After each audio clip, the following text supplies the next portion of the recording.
Shalom, Israel, Shalom, Shalom. Brother Nakwam, watchman for Israel, coming back at you with these precepts and another cold cut, giving, of course, all honor and all glory to Yahweh. By Hashem Mashiach, woman like Yahushua, double honor to the elect elders of the house of David that's been in this truth for decades and decades, patiently waiting for the second coming of Mashiach Yahushua. A hearty, mighty Shalom to all of the valiant, mighty men of the Most High God who are out there in the highways and byways, pushing this truth, magnifying the ministry, and presenting their body as a living sacrifice. Shalom, shalom. Shalom to all of the men that may not be out there in the highways and byways as of yet, but they're working on it. They're getting built up in the spirit. They're praying, they're fasting, they're studying, they're being diligent and abounding in the work of the Lord. Shalom, shalom. Shalom to all of the Akwat out there, the sincere sisters out there, holding it down in the households, reverencing their husbands, being submissive, being diligent, and moving in the spirit of our righteous foremothers. Shalom, shalom. Shalom, everybody tuning in live. HBK Int, Ariad Bonaparte, Yapala Slakia, Yapa Yasha'ala, Salome Williams, Jackson Williams, Joshua Brewer, Shalom, Rauk Akal Esh, King Trey, Aaron Israel, _90, T Sellers, K Rock the Don, Shalom, said Israel Abaya, Lady of Zion 101, and everybody else tuning in and that will tune in, most are willing. All praises to Yahweh Bashmel Rashad. Shabbat Shalom. Wa Ashar Yirak Kadash. Right? So happy Sabbath and happy new moon. Again, most high willing brothers and sisters are enjoying their new moon. They're keeping it holy. They're reverencing the Most High, not setting idols and stumbling blocks in their heart. And they're being diligent and fervent in these last days. Right? So the topic of this cold cut, right, is second Esdras and the middle time approaching the early church age, right? Second Esdras and the middle time approaching and the early church age, right? And I want to dive into some prophecy, dive into some geography, some history, and doing these early classes. It's a little bit later today, right? So Salaki for that, but I like to touch on biblical history. I like to touch on geography, chronology, timelines, prophecy, right? And that's what this is more geared to, right? So I want to go directly into second Esdras, the 12th chapter, right? I want to go directly into second Esdras, the 12th chapter. So I can make sure this is showing.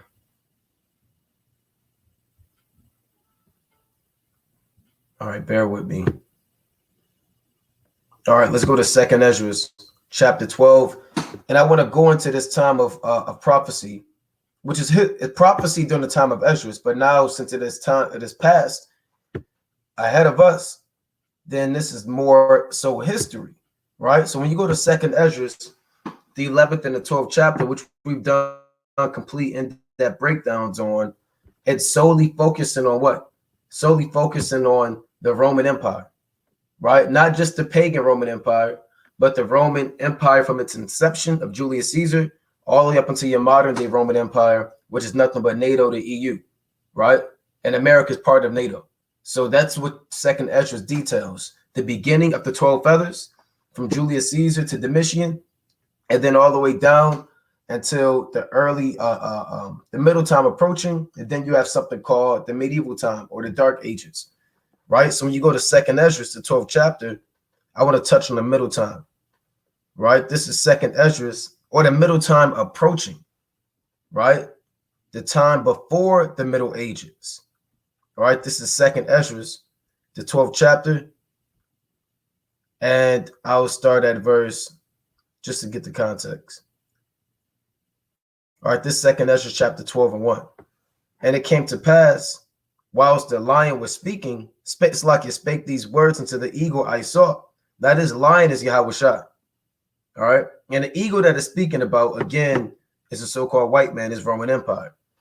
And behold, the head remained, and the four wings appeared no more, and two went into it and set themselves up to reign, and their kingdom was full of uproar, which goes into the remnant of the Edomites that are going to be captive and slain by the sword. Now, when you jump down to verse 21, it reads, and two of them shall perish, the middle time approaching, 4 shall be kept until the end begin to approach, but 2 shall be kept until the end. So in this eagle, it consists of mainly 3 components: 3 heads, 12 feathers, and 8 contrary feathers. These 8 contrary feathers in verse 20 are 8 kings, right? And they're not literally 8 kings like King Ptolemy or King Leonidas or King so-and-so, right? King of Bashan, or it's not an actual king. Sometimes in the Bible, a king is referred to as a nation, right? Or a kingdom, right? When you go to Daniel, the 7th chapter, the Most High speaks about 4 empires, but those empires he calls kings. So within this eagle, it's different components of the so-called white man's rulership. From the time of the early Roman Empire to the time of the late Roman Empire, right? To the time of the Middle Ages, to the time you're living in now. It consists of different components of the so-called white man's rulership all throughout history, starting with Rome, right? Now, when you go to Daniel 7 and 17, it reads, "These great beasts which are 4 kings which shall arise out of the earth." And this is more so of an advanced lesson, because I'm not going to break down the entire Daniel the 7th chapter, right? Daniel the 7th chapter consists of 4 kingdoms. A lot of stuff I'm going into is stuff that we went into in time past, and it's stuff that we've laid the foundation on, right? And to do a complete Daniel breakdown and a complete 2nd Esdras 11 breakdown, time would fail me. So this is a little bit meat, right? Right now, this is meat, right? We touch on milk throughout the week, right? We're going to bread. You have a diverse menu to choose from, but right now we're going into meat. So Most High willing, everybody were all on one accord. So Daniel saw 4 great kingdoms, right? He saw the Neo-Babylonian Empire that reigned from 626 to 539 BC. He saw another empire, the Medo-Persian Empire, that reigned from 550 to 331 BC. He saw another empire called what? The Babylonian Empire, right? That's from the Greek Empire. I already said Babylon. The Greek Empire from 331 to 146 BC, and the Roman Empire, right? What scholars say 27 BC up until 476 AD, right? But I like to get that date around 146 BC, when they eventually took down the Greeks at the Battle of Corinth and had sole control of the the Mediterranean region, right? So those are the 4 kingdoms that Daniel saw, right? The Babylonians, the Medes, the Persians, the Greeks, and the Romans. And those 4 empires, the Lord calls them 4 kings. Now, an empire and a dynasty consists of many kings, right? The Medo-Persian Empire had many kings, right? They had Cyrus, Cambyses II, Bardiya, Darius I, Darius III, Artaxerxes, not in that order, but they had these different kings. The Babylonian Empire had different kings: Nebuchadnezzar, Nabonidus, Merodach. They had all of these different kings. So all of these kings make an empire, and the Lord calls these empires 4 kings. You see that?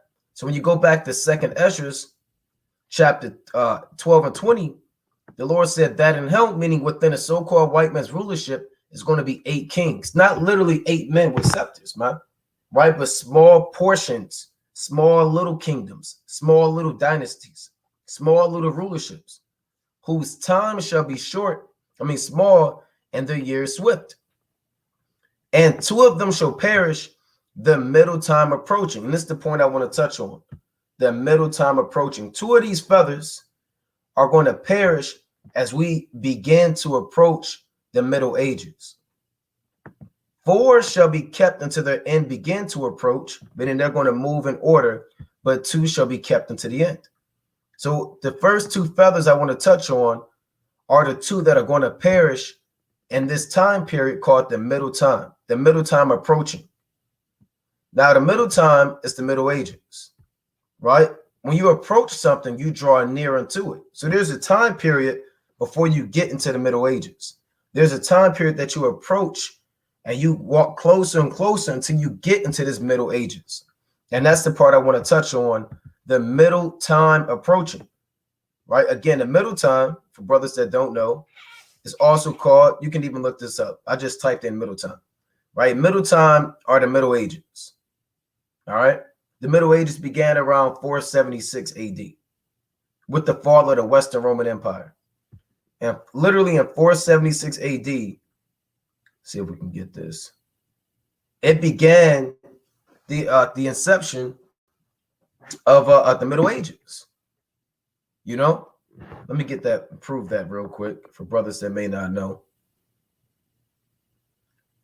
Let's see if I can just get a quick date on this. Okay, bear with me. Let's see. All right, here's what I want. So this is called the Middle Ages, right? Now, when you jump down, just jumping down. I'm not going to read that whole article. Okay, it says by the end, I know this is small. Let me see if I can zoom in. By the end of the 5th century, it, meaning the Roman Empire, was divided into smaller political units, ruled by the tribes that had invaded the early part of the century. The deposition of the last emperor of the West, Romulus Augustus, in 476 has traditionally marked the end of the Western Roman Empire. You see that? So the Western Roman Empire was the end of the so-called white man's rulership, predominantly in Rome. And then you had other nations that came in there and invaded. But 476 AD is the time I want to touch on. So when you look at these Roman empires, let's pull up a list of emperors. Let's see, pull up a list. Because the Most High speaks about the Roman Empire. When you go to the book of Daniel, the 7th chapter, right? When you go to Daniel 7 and 17, it's like your Daniel chapter 7 and 7, right? This is Daniel 7 and 7. It reads, and I saw in the night visions, and behold, a fourth beast, dreadful and terrible, and strong exceedingly. And it had great iron teeth. It devoured and brake in pieces, and stamped the residue with the feet of it. And it was diverse from all the beasts that were before it, and it had 10 horns. And this is that Roman Empire. So you read about the Roman Empire in the Bible. Our people were captives under the Romans. You understand? Judea was captured by so-called General Pompey around 65 BC, right? Around 65 BC, Pompey captured Judea. And you had huge conflict between the Romans and the Jews, man. You understand? We had huge conflict between the Romans and the Jews. We know that there was rebellion, allegedly, heavy taxation, oppression. It was absolute madness going on, man. You know, and I love going into this history because it's so vast. You know, to take an hour and a half or hour 45 minutes, however long I go through the Spirit, Lord willing, you know, time will fail me to be able to cover everything I want to cover. And that's why when we go into these breakdowns, we hone in on a key time period and we touch on that. If we're going to touch on the Rome, we may touch on the Roman Republic, right? Then we may touch on the 12 feathers. Then we may touch on the middle time approaching. Right? We may touch on America in Revelation 17 and the EU and the 10 horns, because you have to break it down because it's so vast, you know, and seeing that the Most High speaks about this empire, we have to go into it, man, right? So when you go into this Roman Empire, a list of Roman emperors, right? And we want to touch on the middle time approaching. All right, so let's go into this. So here's a list of Roman emperors. We know your first 12 feathers: Julius Caesar, Octavian, Tiberius, Caligula, Claudius, Nero, Galba, Otho, Vitellius, Vespasian, Titus, and Domitian. These are your first 12 feathers, what scholars call the 12 Caesars, right? What the Bible calls the 12 feathers, right? Let me jump up in 2nd Esdras 12 to show you about those 12 feathers. 2nd Esdras chapter 12 and 13. Behold, the days will come that there shall rise up a kingdom upon earth, and it shall be feared above all the kingdoms that were before it. And the same shall 12 kings reign, one after another, meaning they're going to move in chronological order, one after the other. They're going to go from one king to this king to that king. It's not going to be a gap in history, 10 years, 20 years, one after the other. Whereof the second shall begin to reign and shall have more time than any of the 12. The second that began to reign was Octavian, right? Or Augustus Caesar, because he ruled longer than any of these other 12. He ruled for 40 years, right? They even have, 40 years, 7 months? No other of these 12 fathers ruled as close to these 40 years. So the Most High lays that foundation. He gives you that background to let you know how to go into this chapter. You go and you find out, okay, this is about the Roman Empire. You check that off, and then you find out who these 12 kings are. You may not know until the Most High says, okay, look, I'm going to give you a clue. The second king, he's going to rule longer than the other kings. So you go through the list of the kings who ruled the longest. Okay, Octavian, and then you go in order, and those are your 12 kings. Now, with those 12 kings, you have other kings that came after that, or Caesars, right? So again, you had Julius Caesar, then Augustus, Tiberius, who was alive and reigned during the time of Yahushua, Caligula, right, during the time of the apostles, Claudius, you read about him in Acts the 18th chapter, Nero, you read about him in 2 Timothy 4:22, right? Galba, Otho, Vitellius, right? They were alive during the time of the apostle John and other apostles. Vespasian, right? And Titus, that's during 70 AD, during the time when Jerusalem was destroyed. It reads, and Domitian, right? And Domitian. And Domitian is part of that Flavian dynasty. Now, I want to jump down to a specific time period because, again, we're focusing on the middle time approaching. The middle time is what? 476 AD. Now, from the time of, let's start at the crisis of the 3rd century. From the time of the crisis of the 3rd century until 476 AD, it's a time period I want to touch on. Because the crisis of the 3rd century is also documented in the Bible. Right? Let's go to that in 2nd Esdras, the 12th chapter. Right? This is 2nd Esdras, chapter 12 and verse 17.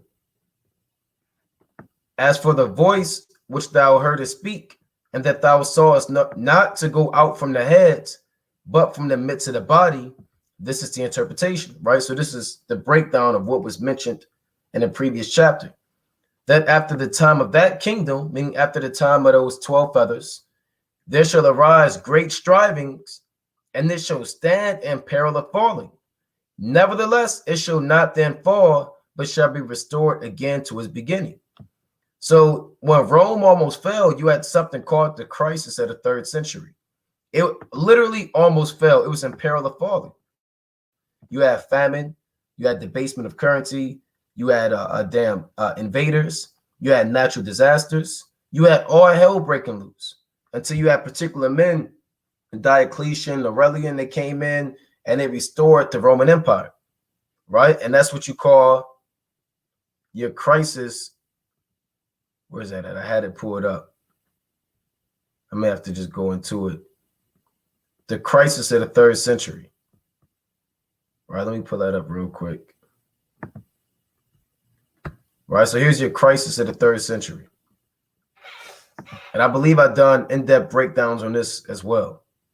So your crisis of your 3rd century, also known as military anarchy or the imperial crisis, was a period in which the Roman Empire nearly collapsed. Same thing we just read about in the Bible, right? So you can, everything you read about in history is found in the Bible. You can go in the Bible and read about Alexander the Great. Stop letting people tell you the white man wrote the Bible. And it's a book of good stories, like Jonah and the well, and Noah and the ark, and the Red Sea. People talk about the Bible as if it's Aesop's fables, man. You got the tortoise and the hare. You got Jonah and the big fish. You got the ant and the grasshopper fable. And then you got Noah and the ark. Right? This is not a fable, man. All throughout the Bible, you can read about ancient kings. How can one man document history for over 5,000 years, man? From early stages all the way up until now. This would have to be a hell of a man. Whatever white man wrote the Bible, and that's why people say, well, the white man wrote the Bible. I say, well, which one? What man, what Edomite was this? Man, you give that devil too much credit to say he wrote the Bible. That means he wrote Proverbs. You mean to tell me the so-called white man wrote all of the Proverbs? He wrote Song of Solomon, Ecclesiastes, right? The editions of Esther, Judith, Chronicles. Stop giving us that. People who say that they never read the Bible. I guarantee people who say the so-called white man wrote the Bible never read it. And if they did read it, they didn't read it with understanding. You know? And they weren't taught the right way. We can go in and show you Cleopatra. Right? We can go in the Bible and show you Ptolemy. We can go in the Bible and show you damn Julius Caesar. We can go in the Bible and show you Pharaoh Satmuk III, Pharaoh Necho, right? Nebuchadnezzar. Our Israelite kings, Josiah, Jehu, David, Jehoshaphat, Uzziah. We can show you all these men in the Bible. Right?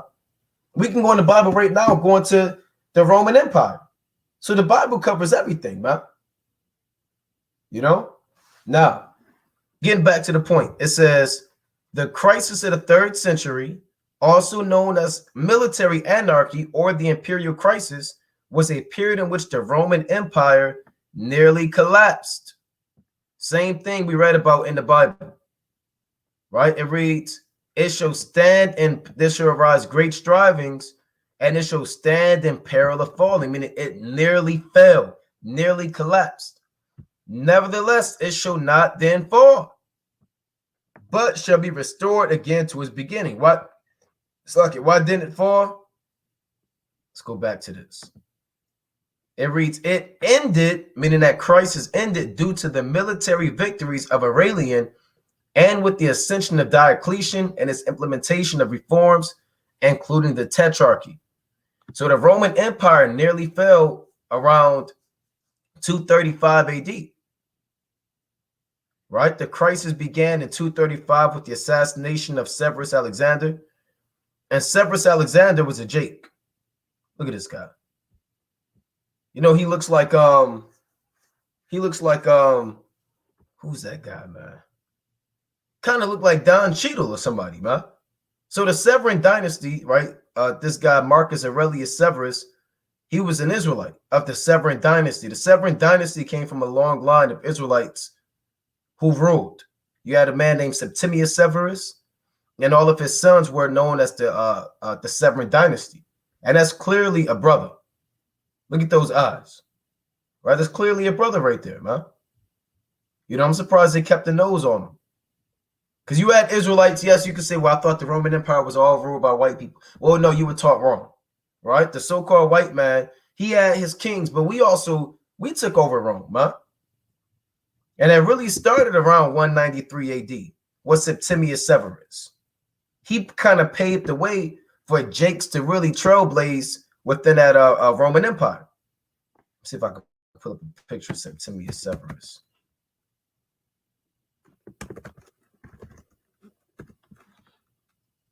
Okay, Septimius Severus. Right? And they'll say he was an African. He wasn't an African. Right? They just say that because they don't want to say he was Israel. Lucius Septimius Severus was a Roman emperor from 193 to 211. He was born in Leptis Magna in the Roman province of Africa. Right? As a young man, he advanced through the customary succession of offices under the reigns of Marcus Aurelius and Commodus. Right? So Septimius Severus was actually a so-called black man. See if they got an image of him. Right? Here's one of his old icons. That's a dark-skinned man. Right? Brown-skinned man. See that? That's clearly a Jake. I mean, without a shadow of a doubt, there's no, and you can see clearly that may not be a Eve. You see Jake with the wide nose. It looked like somebody's uncle, man. You know? And you can see his woman. So you did have Jake ruling, you know, that middle time approaching. You had certain Jakes that ruled during that time. right? Now, when you go back to the crisis of the 3rd century, it's really started with those jakes being taken out by his own troops, man. You had barbarian invasions, you had migrations, you had civil wars, you had peasant rebellions, you had political instability, you had all hell breaking loose within Rome, and essentially the Roman Empire almost fell, right? It almost fell from anywhere between 235 to 284 AD. Now, it was also divided into these different parts. The Gallic Empire, right here, where Britannia, Gaul, Germania is, right, where Hispania is, right here in the what's that, pink? That was your Roman Empire. Your Palmyrene Empire, right here in the yellow. So it was divided into these different portions. That's how bad it got. The Lord said, "A nation," let me get that precept, "divided against itself shall not stand." And that's how Rome almost fell. All right, this is Matthew chapter 12 and 26. It reads, I'll read 25. "And Yahushua knew their thoughts and said unto them, Every kingdom divided against itself is brought to desolation, and every city or house divided against itself shall not stand." Rather, that's Israel, Judah. You see what happened with Israel? You had the house of Judah and the house of Ephraim. Divided, and it didn't stand. You had the Medes, you had the Persians. Divided, didn't stand. Any joint empire that, or any empire rather, that's divided is not going to stand. Democrats, Republicans, right? Left wing, right wing, liberals, all types of madness, man. Now, you had that going on during the time of Rome. And in many parts of Rome, right? You had the empire divided. Now, something else that was going on around this time, from 235 to 284 AD. I want to get, since we're dealing with the middle time approaching, right? From the time of the crisis of the 3rd century. Let's see if I can pull this up. Now, you had a man by the name of Ptolemy II Philadelphus. So if you look back on this map right here, right? Let's pull up the Ptolemaic dynasty. Right? Ptolemaic dynasty on a map. Right? So this is a vast amount of history, but it's all biblical. This is all the middle time approaching. So here's the Ptolemaic dynasty. Ptolemaic Egypt. Let me pull this up. And eventually the Ptolemies, so the Ptolemies were Edomites. Edomites that ruled Egypt, right, from the 3rd and the 2nd century. They came out of the bloodline of the Macedonians. So when Alexander the Freak, or the Greek, what Esau calls the Great, died, he divided his kingdom into 4 portions. Ptolemy received parts of Egypt right here, right? Here's the map right here. This clear map key shows that the yellow is the Ptolemaic kingdom and the green is the Seleucid conquest. So when they came and they conquered Judea, right? Antiochus III and his son, right? Now, the Ptolemaic dynasty during the time of the middle time approaching was responsible for setting up Ptolemy II Philadelphus. Right? Ptolemy II Philadelphus. And there's a part I want to touch on about Ptolemy II Philadelphus. Right? You can read about his father in the Bible as well. Right? Let's go to the book of Daniel, the 11th chapter. So during the reign of Ptolemy II Philadelphus, you had something called the Septuagint. The Septuagint was written during the middle time approaching. The Septuagint is what? A collective work of books of what we call the Old Testament, written by 70 or 72 Israelite scholars that spoke Greek fluently. All right, so it's a lot to touch on in that middle time approaching. You read about the crisis of the 3rd century, the empire being divided.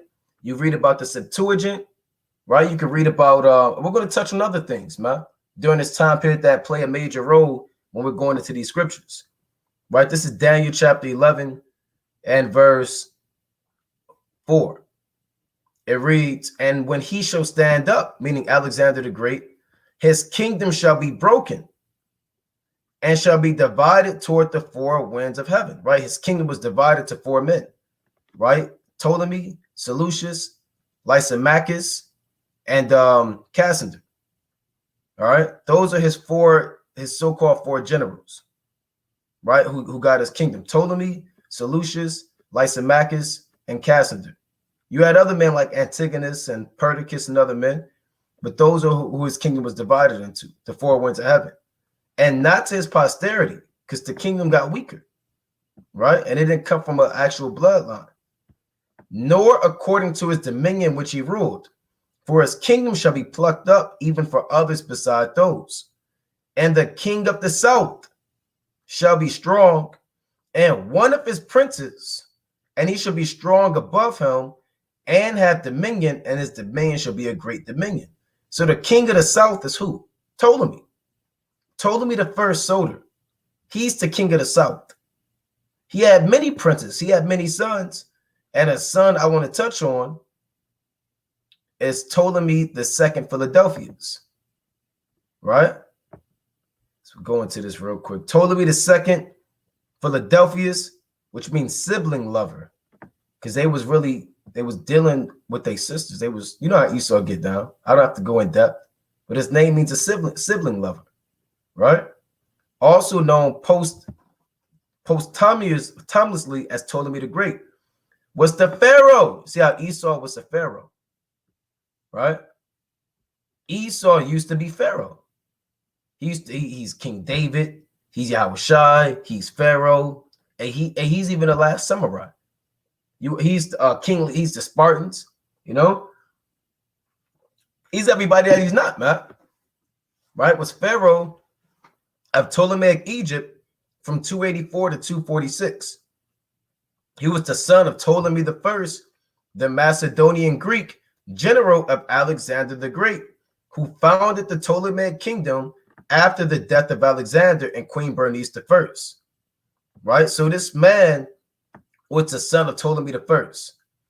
Ptolemy the second Philadelphus. I mean, there's a lot to go into about this guy, but he's responsible. Let's pull this up, Septuagint. Right, let's get this real quick. I'm not going to read this whole thing. So it reads, a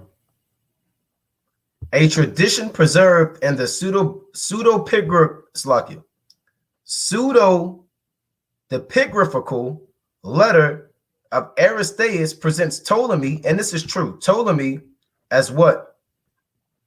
As the driving force behind the translation of the Hebrew Bible into Greek, known as the Septuagint. So what he did was this Edomite, he collected, which Esau does. Esau, he'll conquer different nations and collect their writings, their records, their scrolls, their artifacts, right? And he put them in a library. You had a library called the Library of Alexandria, right? Let me see if I can get that. I got a lot I want to touch on.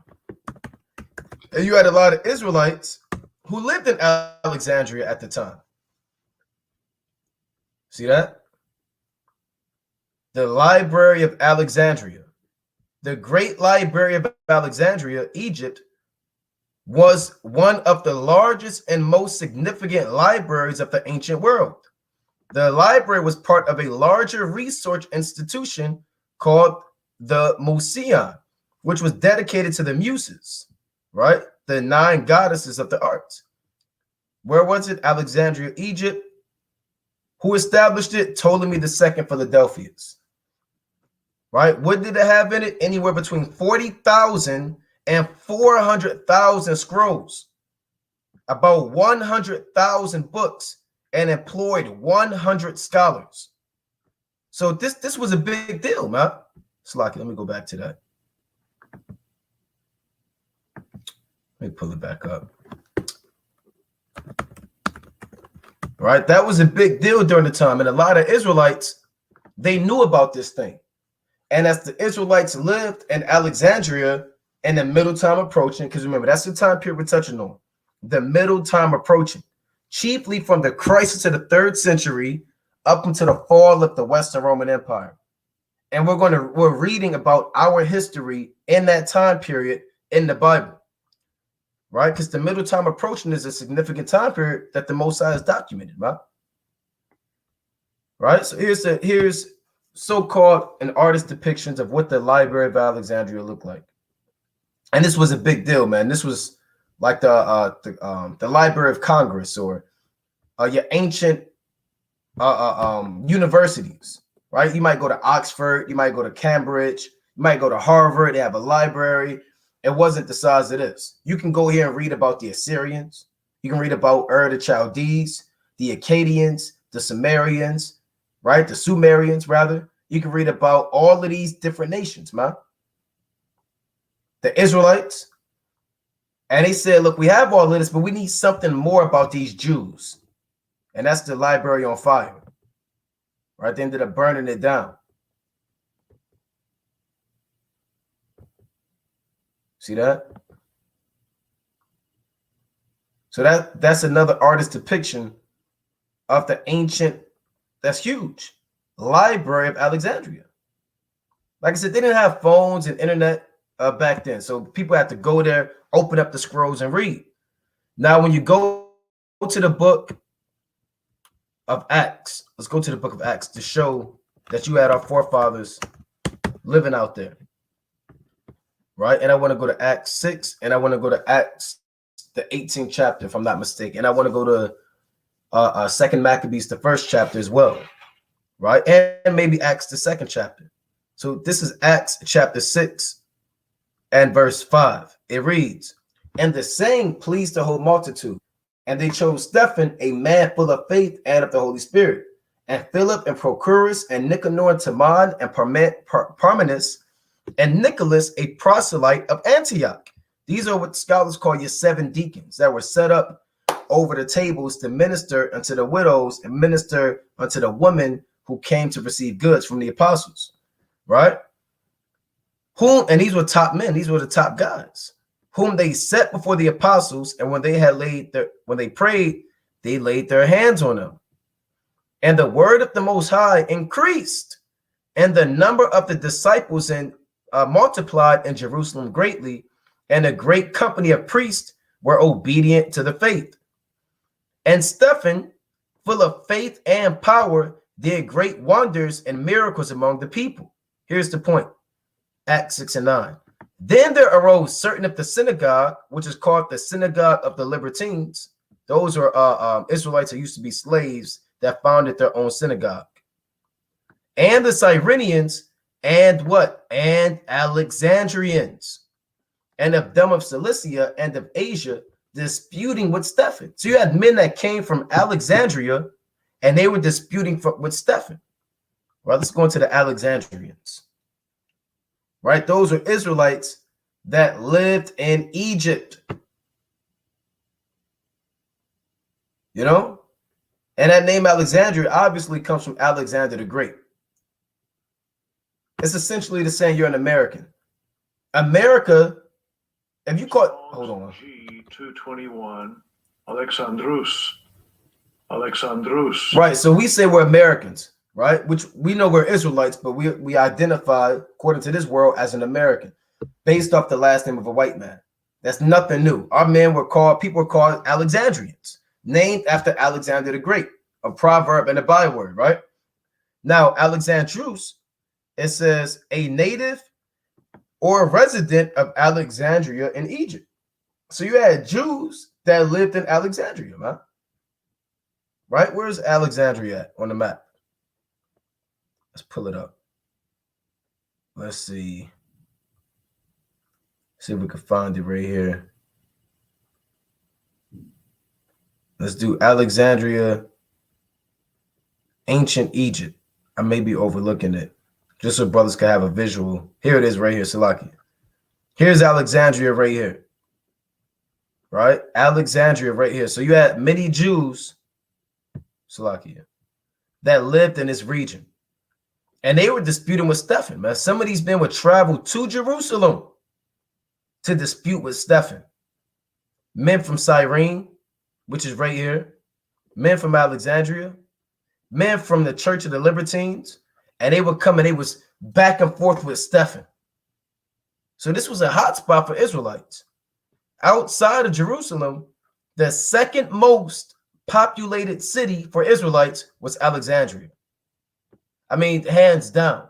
Those, if you wanted to find the Jews, those are the two cities you would go to. You would go to Jerusalem and you would go to Alexandria. The third city, you may go to Damascus. Then a fourth city, you may go to Antioch. Those are some of the, and then you may go to Rome. Those were some of the hot spots of our people. Like now, if you want to find a whole bunch of Jakes, where do you go? Do you go to Wyoming, right, in Alaska? No, man. You might go to Detroit, Baltimore, Atlanta, Birmingham, right? Memphis, you know, Milwaukee. You might go to certain places that have a hot spot of Jake, man. You know, DC back in the day, you had these hot spots of Israel. Let's go to Second Maccabees, the second chapter, real quick. I want to get this right. This is Second Maccabees, chapter 2 and verse 1. Right? Second Maccabees, chapter 2 and 1. It reads, it's like a second. I want Second Maccabees 1. Bear with me. Right? This Second Maccabees, the first chapter. Right? Going back to the time period of our forefathers. Second Maccabees, chapter 1 and verse 1. It reads, the brethren, the Jews that be at Jerusalem and in the land of Judea, wish unto the brethren, the Jews that are throughout Egypt, health and peace. So you had Israelites from Jerusalem writing a letter to Israelites that were throughout Egypt. They greeted them health and peace. They charged them to keep the rites, keep particular holy days, i.e. the Feast of Tabernacles. I was like the Feast of Dedication, right, etc., man. So again, that further proves you had Israelites that lived in Egypt. And that's why Ptolemy II, Philadelphius, pull this Edomite back up. Where is he at? I got all these tabs. Bear with me. All right, let's pull this man back up.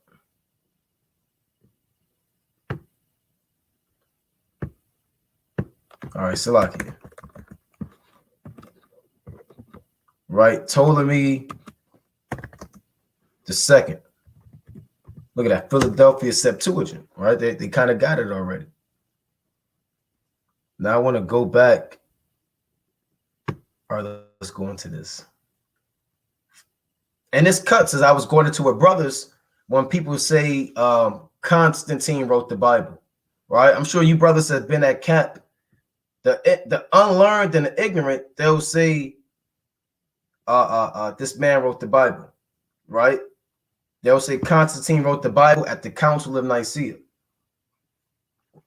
Well, during the reign of our forefathers that lived in Egypt, in that library, not only did they have the ancient records of other nations like the Assyrians and the Sumerians and the Chaldeans, but they also needed our records. So Ptolemy II Philadelphia said, we need this Torah, or what we call the Tanakh now, the Old Testament. We want that translated into the Greek. We need that translated so we can have it in our library. And not only that, so the Israelites who lived in Egypt, who spoke Greek, they can also have the book in their language, you know? And that's why the purpose of the Septuagint was written. Septuagint goes back to the what? The root word, or the root sept, right? Sept meaning 7.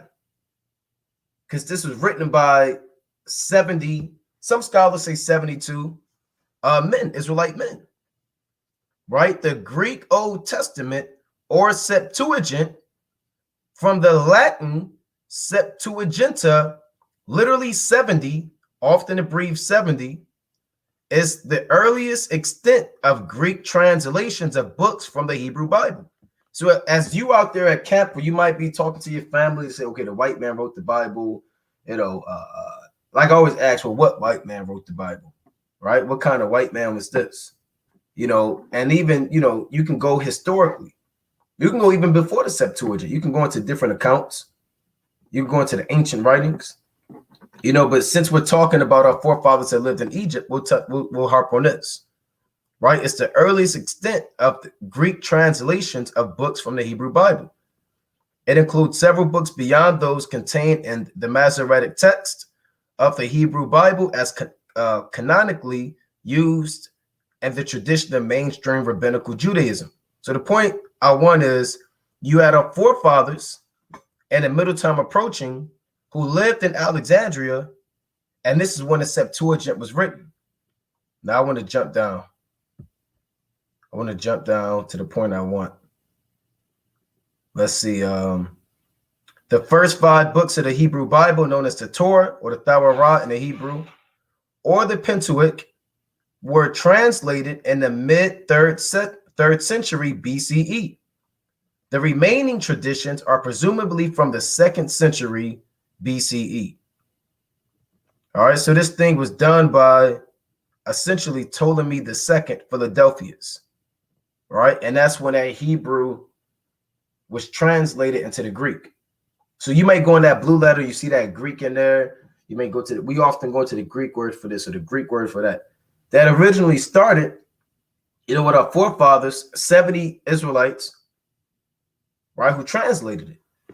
The full title derives from the story recorded in the letter of Esdras that the Hebrew Torah was translated into Greek at the request of Ptolemy II Philadelphus by 70 Jewish, right, we know what that means, Israelite scholars, or according to the latter, 72, 6 scholars from each of the 12 tribes of Israel who independently produced identical translations. All right, it reads, the miraculous character of the legend might indicate the esteem in which the translation was held at the time. Greek translations of Hebrew scriptures were in circulation among what? Alexandrian Jews. Slaki, let me go back.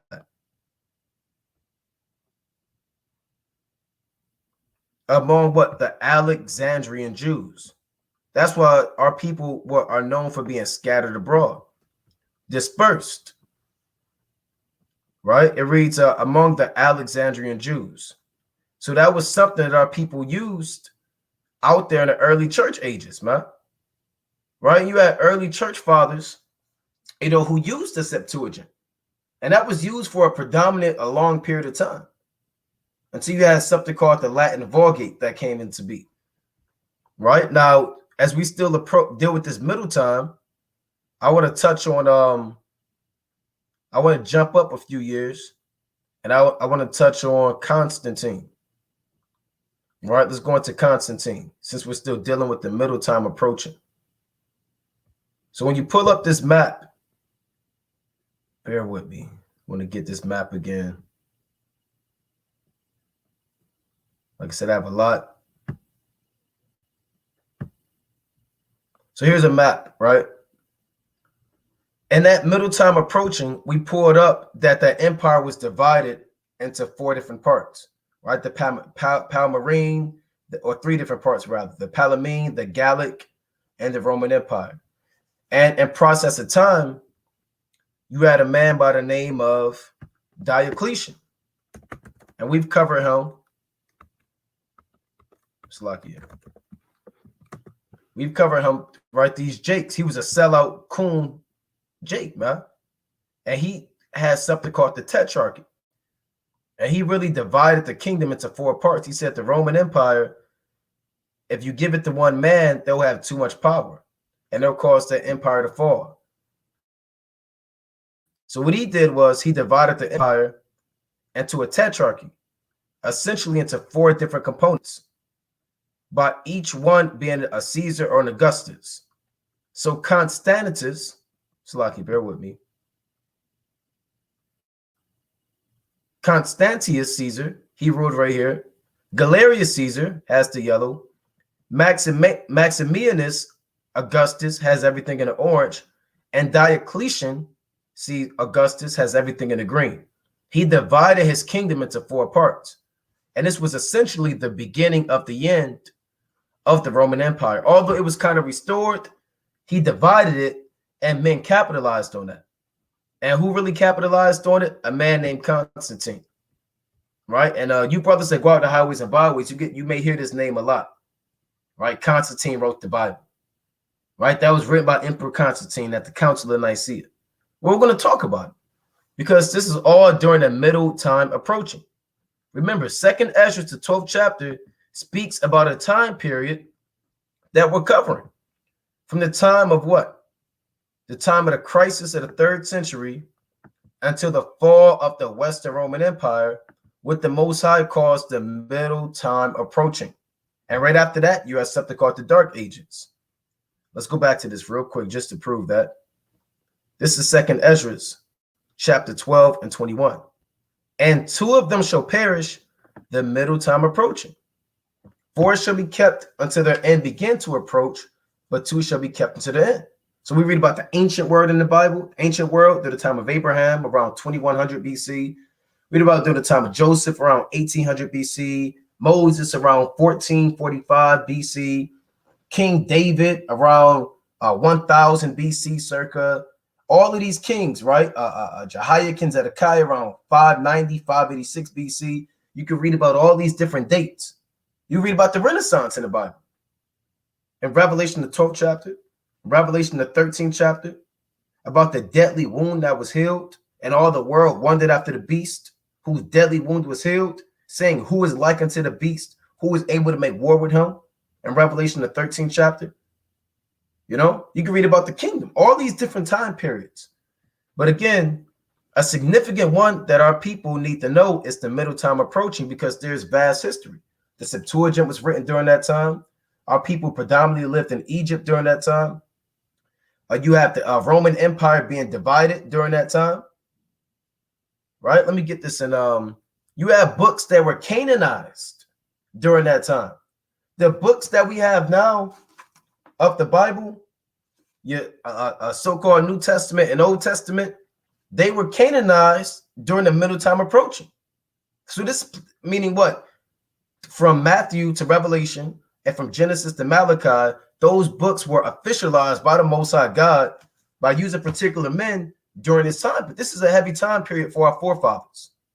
The middle time approaching, right before the Dark Ages. We know about the Dark Ages when you had our people ruling. Iconoclasm came during the Renaissance and things of that nature, right? But this is a time period that we have to hone in on too, you know. And I want to touch on Constantine real quick, so brothers have that understanding, especially you men, you know, that go out in the highways and byways. You men that go out in the highways and byways, you hear about this man a lot, and they say he wrote the Bible at the Council of Nicaea,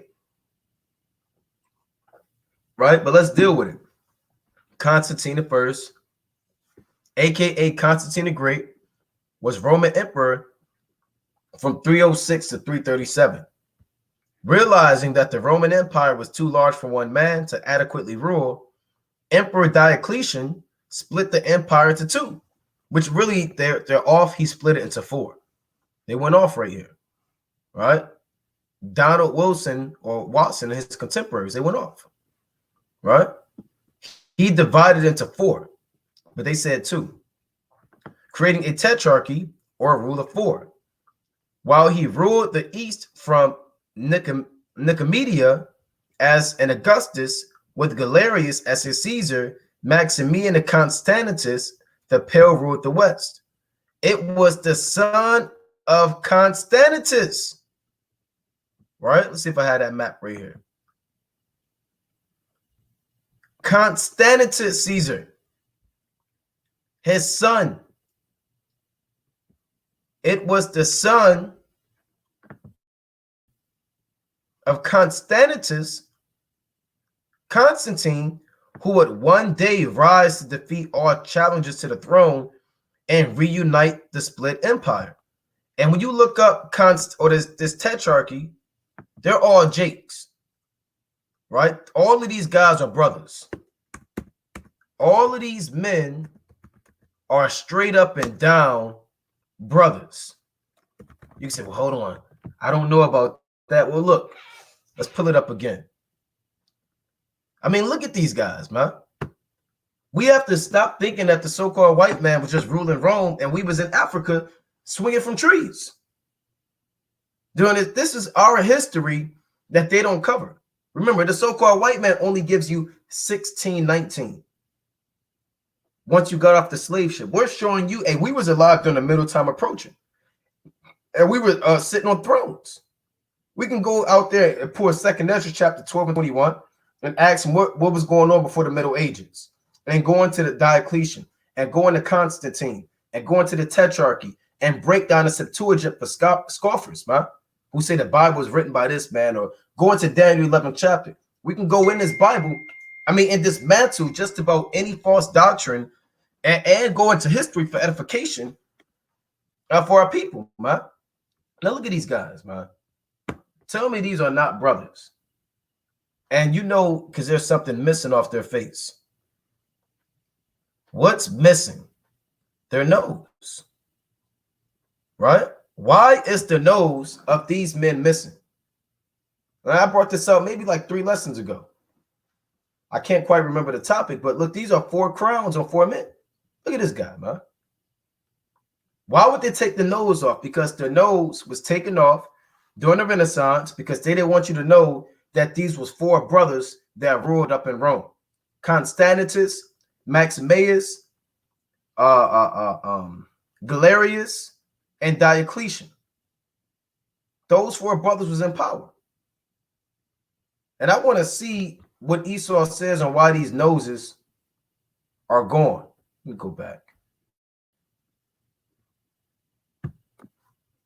Right? And their nose is completely missing because we have a significant nose, a unique, peculiar nose, a wide nose. And they took the nose off of Constantine's father, off of Diocletian, off of Galerius, and Maximian, man. And they all got their hand on their sword, ready for war. You know? Why are noses missing on statues? And we know the answer, but I want to see what Esau says. Since he has the answer for everything, look at this. Look at this. Look at this. Madness. Here's his explanation. The damaged part of the body. The damaged part of the body is no longer able to do its job. Blyberg, sounds like an Amalekite, explained without a nose, the statue's spirit ceases to breathe so that the vandal is effectively killing it. Madness. That's madness. That's not the answer. All right? That's not the answer. Oh, it just broke off through the wind and the rain. I hate these damn devils, man. Why are these? How come the nose isn't broken off of Alexander the Great statues or all Edomites? How come it's only these Jakes, man? Who shot his nose off? All right, let me pull this up, man. Let's just go straight into it. They're always, what did I expect, though? I'm not mad. Right? I'm not upset. Because we know that they're the devils, man. And we know that they deliberately took off and disfigured images of our forefathers because they didn't want you to know that these was your forefathers that was ruling. The goddamn wind and rain, man. There are statues that go beyond that still exist. And they're preserved.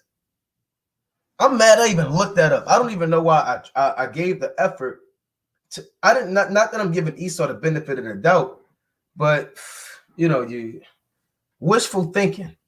Right? Here's iconoclasm for brothers that may not know, right?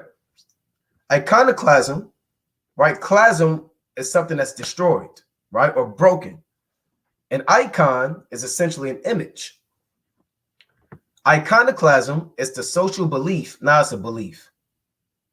Right? No, it's not a belief. This was an actual time period of breaking images. That's why he has to be destroyed. A social belief. He tries to fancy up words, throw a little bit of seasoning on it. Right? Replace this word with that word. Sorcery, man. A social belief. Let's continue.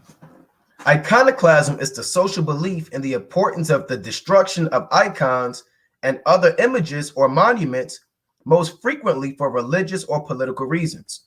And this is when a so-called white man was going into Europe and other parts of the known world and destroying anything that had something to do with so-called blacks, Hispanics, and Native Americans in any position of power. Look at this. Did this happen by the wind and the rain? Or they couldn't breathe? The spirit of the statue couldn't breathe, so he helped them out. Like you got a dog, he's sick, you know, he's rotten on the inside, he could barely move. You kind of help him out, kind of just put him down.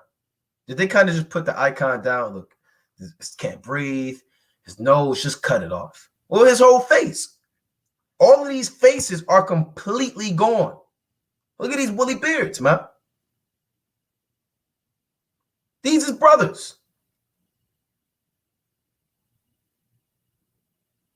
This is pure devilish work. This is devilish work at its peak. Look at this madness.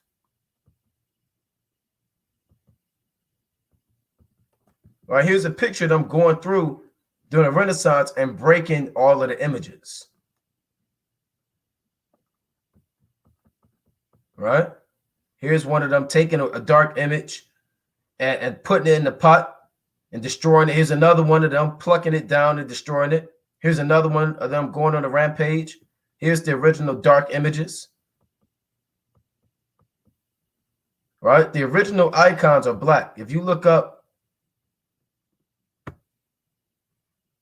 I had this pulled up. And we had these books, man. These books are expensive.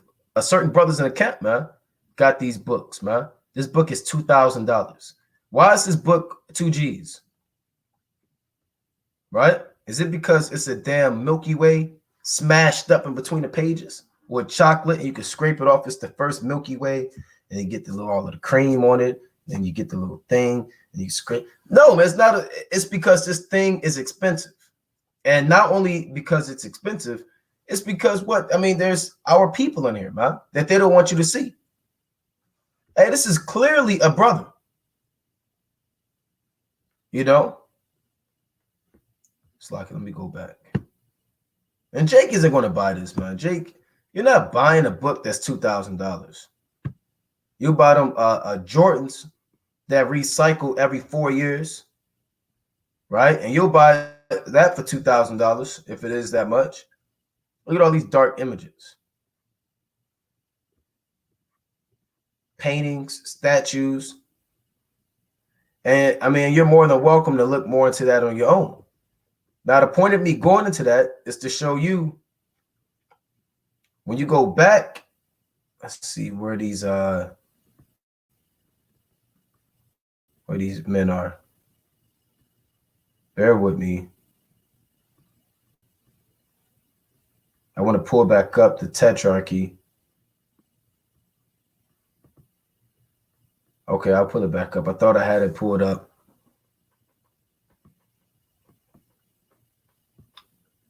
All right, that's all right. Let me pull it back up. So when you pull back up Diocletian and the tetrarchy, you'll clearly see that these are dark-skinned men, right? Israelite men. And these are 4 brothers that took over Rome. They took over Rome. When Rome fell, it took Jake to put it back in order. Just like when Egypt was about to fall, Joseph kind of helped out. He didn't help out, Joseph took over. And Pharaoh just sat back and said, I don't know what to do. Joseph, you got it. And Joseph said, okay, we're going to take a 5th part. We're going to do this. We're going to do this because the Most High is working with us. The Most High put the spirit on us, man, to prevail over these other nations. And we're smarter than any nation, man. Right? You put us on a playing field, a same playing field, it's lights out. Nothing that these nations could do. That's why Esau tries to hinder us, man. Hinder the building.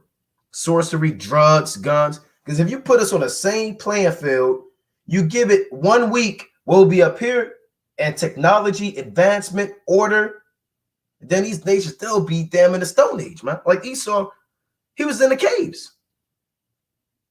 during this time, doing God knows what. You know, some of them was in the Western Roman Empire, you know, doing whatever. But Esau, you know, he's the caveman. All right, let me get back to the point. So the point is that empire was divided into 4 parts. Hold on, let me get this. I want to touch on this. Okay, you see this? Is that what I want? Yep. So the empire was divided into 4 parts. And one of those men is what I want to harp on, Constantius Caesar. All right, let's pull that man up.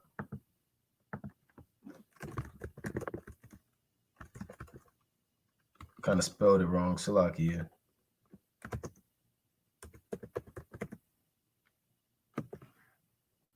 All right, because this man, no, I don't want that one.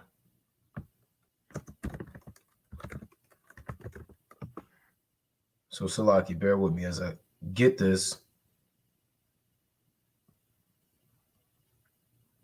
Okay, Constantius.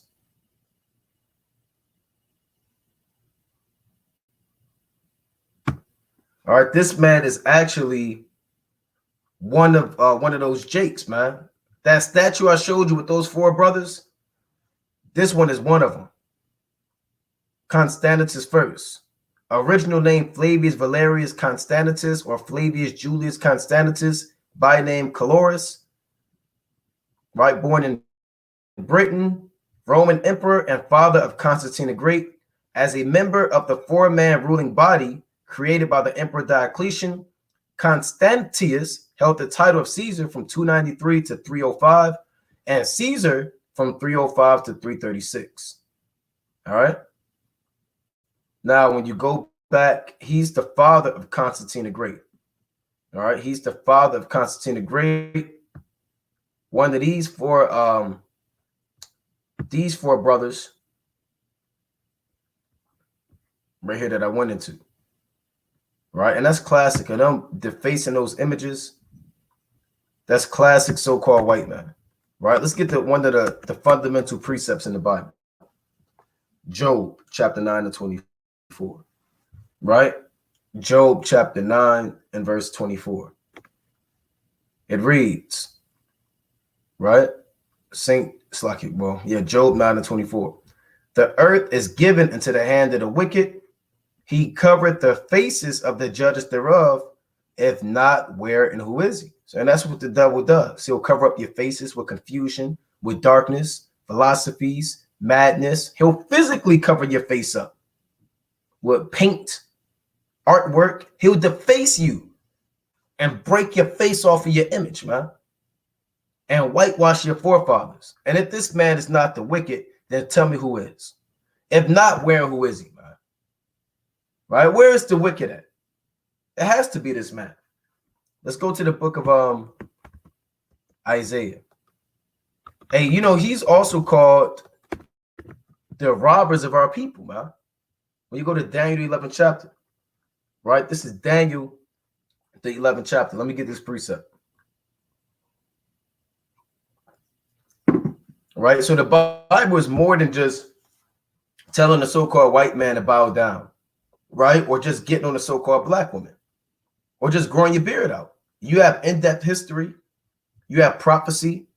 Remember, we are a nation of people that you read about from the beginning to the end, right? And we want to go into every point of life and history because, you know, when we're taught by the so-called white man, we're taught about just the Romans during this time, or we're taught about the Chinese man during this time, this BC era, or this man during this BC era, but we're never taught about our history and these different time periods. What were we doing around the time of 285 AD?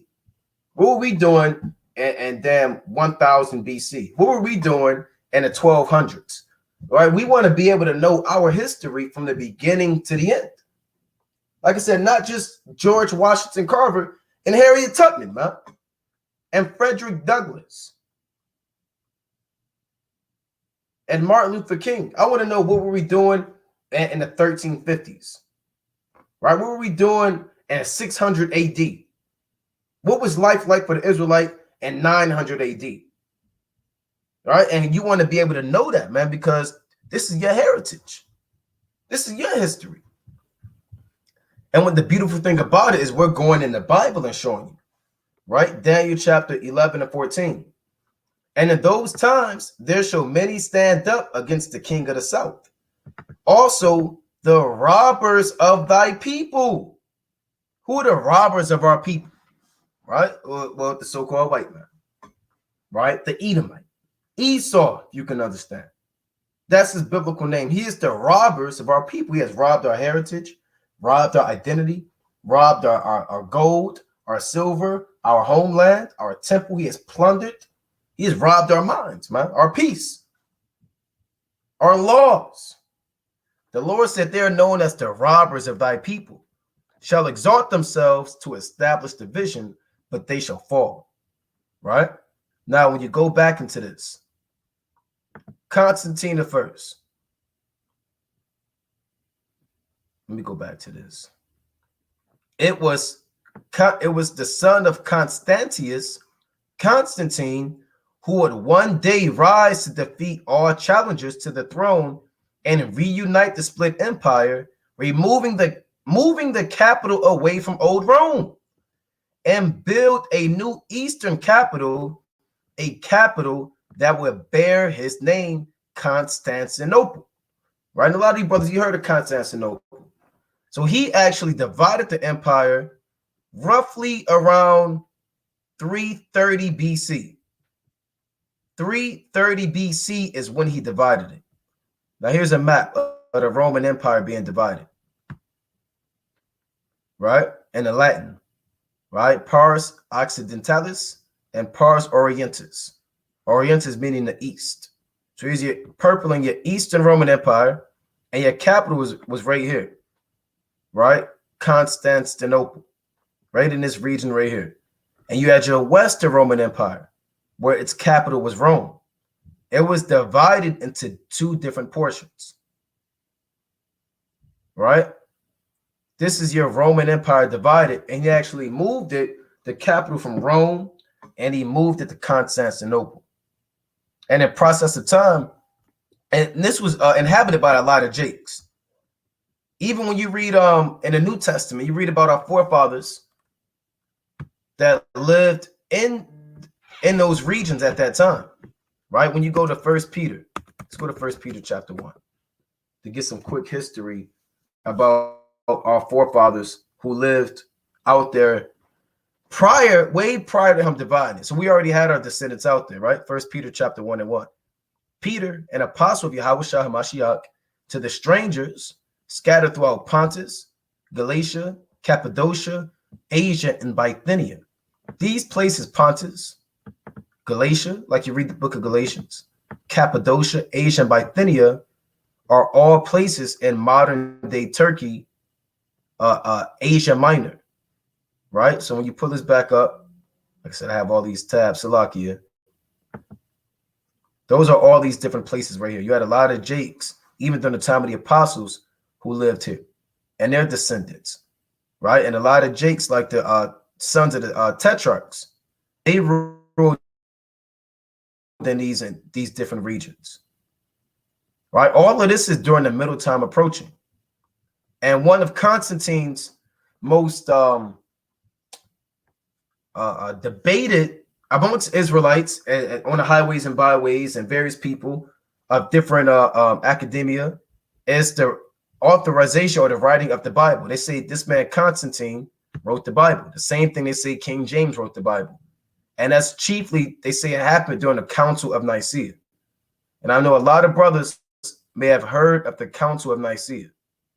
Now, I don't know what the Council of Ephesus. The Council of Nicaea, right? Let's go into this real quick. This is all during the middle time approaching. All right, the Council of Nicaea. Now, the first Council of Nicaea is actually a place in Asia Minor.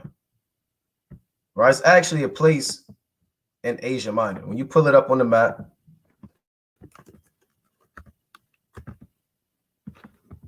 It's a place in present-day Turkey.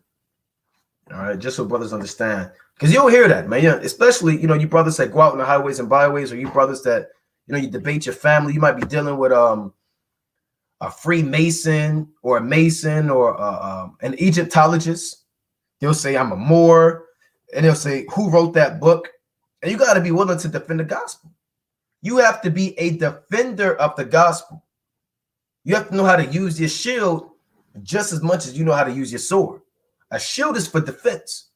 So when they're throwing the fiery darts of invalid points and historical inaccuracies, right, and just things that's hearsay, you're supposed to take your shield and defend the gospel, man, with the precepts first and foremost, right, with history that validates the Bible, and go into this thing, man. Right, this is a quick map of Turkey. You're looking right here in the orange. This is Nicaea. Right, that's where Nicaea was. So when we talk about the Council of Nicaea, essentially a province or small portion out there in present-day Turkey. All right, that's where Nicaea is. Now, during this council, let's pull this up again.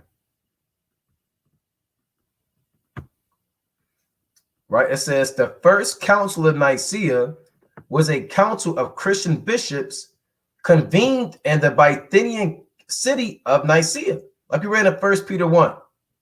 Where's Bithynia? Right, Asia and Bithynia. Nicaea was in Bithynia. Bithynia, pull this up real quick, was like a county or a state, for lack of better terms. Right, a province, that's a better word, right? A Roman province in Asia Minor, bounded by the Euxine Sea, the Propontis, Mysia, Phrygia, Galatia, and Phalegonia. Right, so it's just a province. Right, that's all it is. Not too deep about Bithynia, but Nicaea was located within Bithynia. Now, when you go back into this first Council of Nicaea, it was about a group of church bishops. Those Russian icons that I pulled up earlier that showed all of those forefathers with our garments on, with the woolly beards, a lot of those men were our early church forefathers. Let's pull that back up. A lot of those men you see are early church forefathers, man. A lot of those men were at these different councils, at the Council of Nicaea, at the Council of Ephesus, at the Council of Trent. Right? You'll see these men. A lot of these men are our early church bishops. Some of them are about the apostles, right? Some of them are about Yahushua and St. Paul. You may see one of Moses like this. Let's see if we can make this specific. Russian icons, early church. Right? Different saints. All right. So you'll see these different men. You have men like Athanasius, men like Arian, right? Men like Saint George.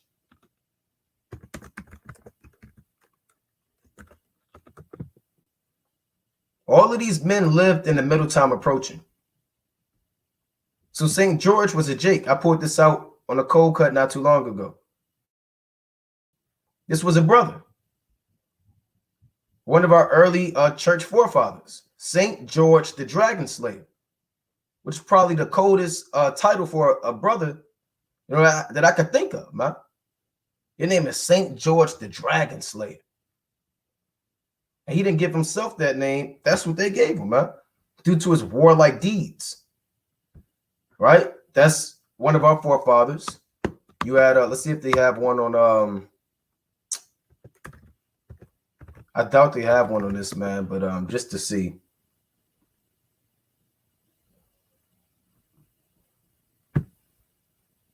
Saint Athanasius.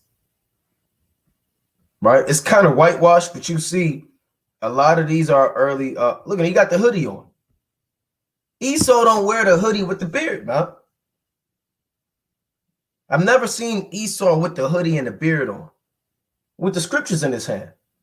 That's like a brother that walk up the camp, right? Walking up the camp, before he get there, he might have his hoodie on, right? He might have his Bible in his hand, right? His fringes on, his garment, his beard kind of might be oiled up, staff in his hand. Esau doesn't walk around with the scriptures and a hoodie and a long Aaron-like beard. You know, that's not Esau. These are brothers, man, right? Israelites.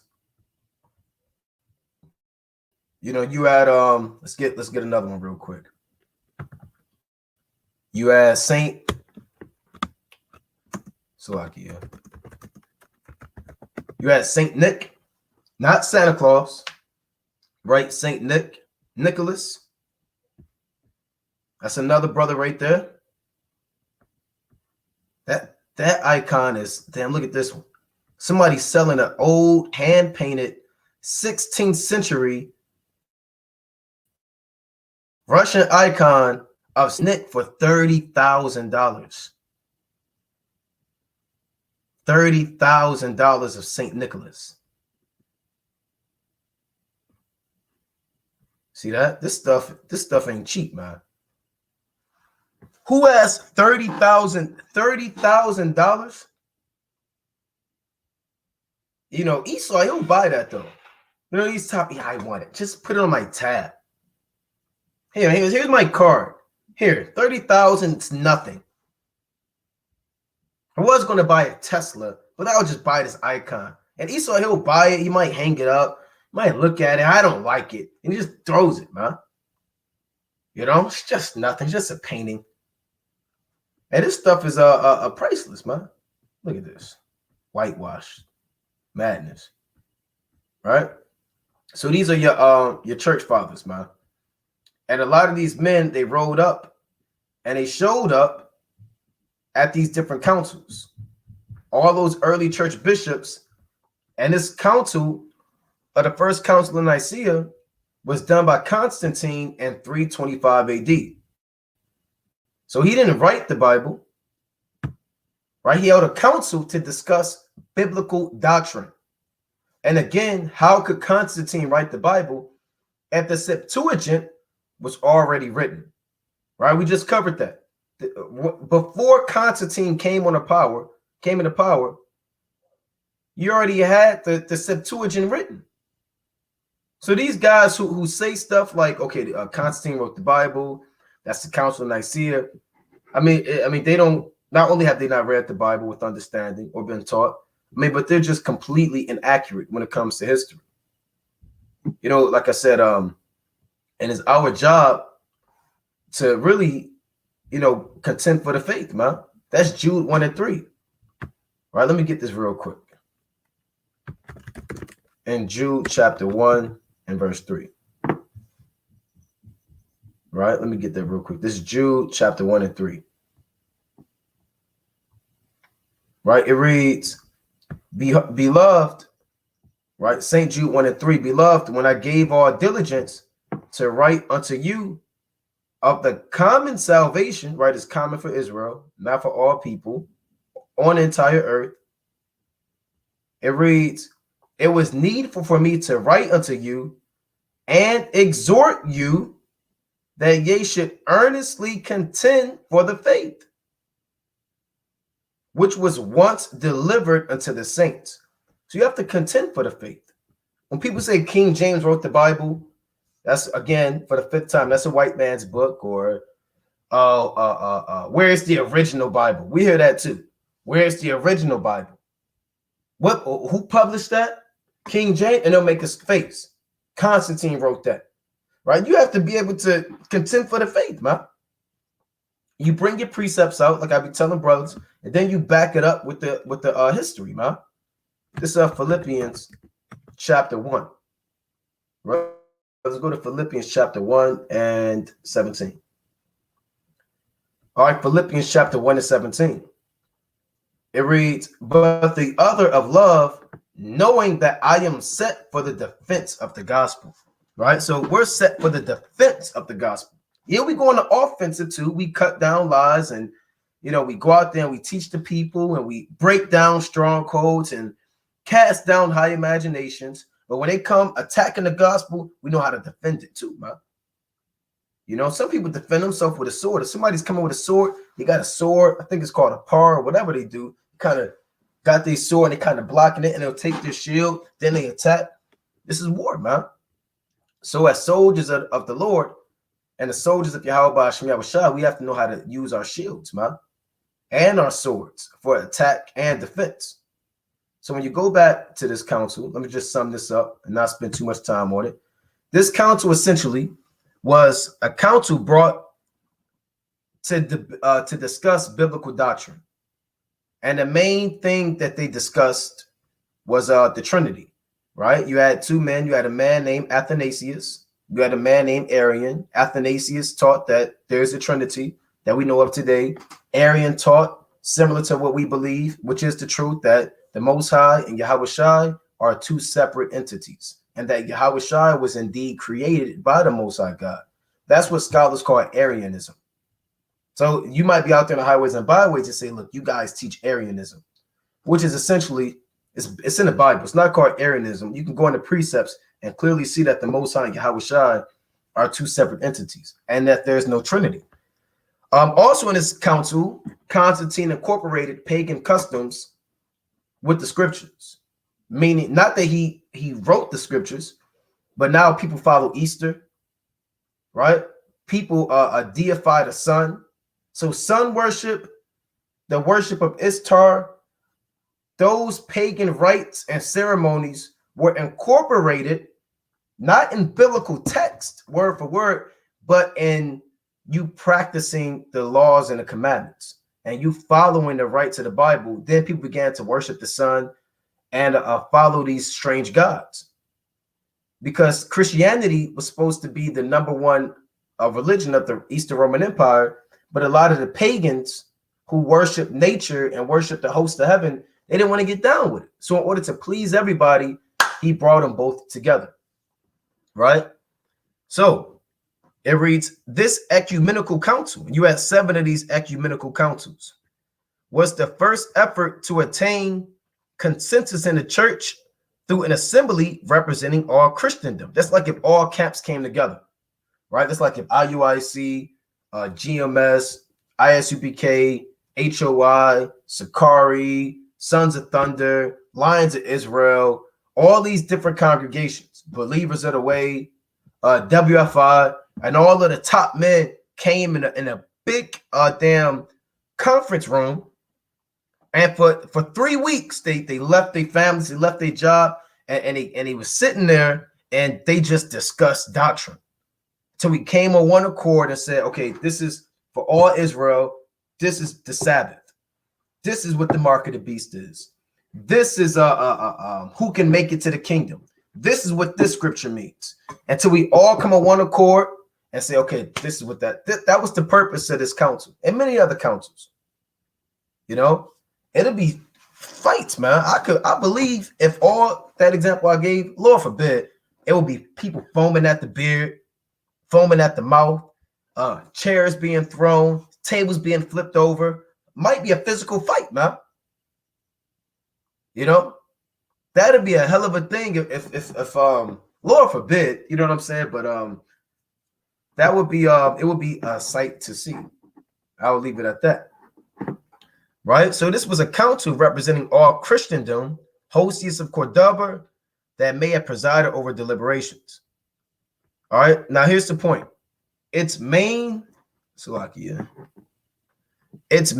accomplishments were a settlement of the Christological issue of the divine nature of God the Son and his relationship to God the Father. So that was one of the main points, right? Is Yahweh Shai the Most High? Are they the same entity, right? Jesus Christ and God, or did God create Jesus Christ? And we know clearly in the Bible what it says about this so-called Trinity. All right, let's go to Revelation chapter 3.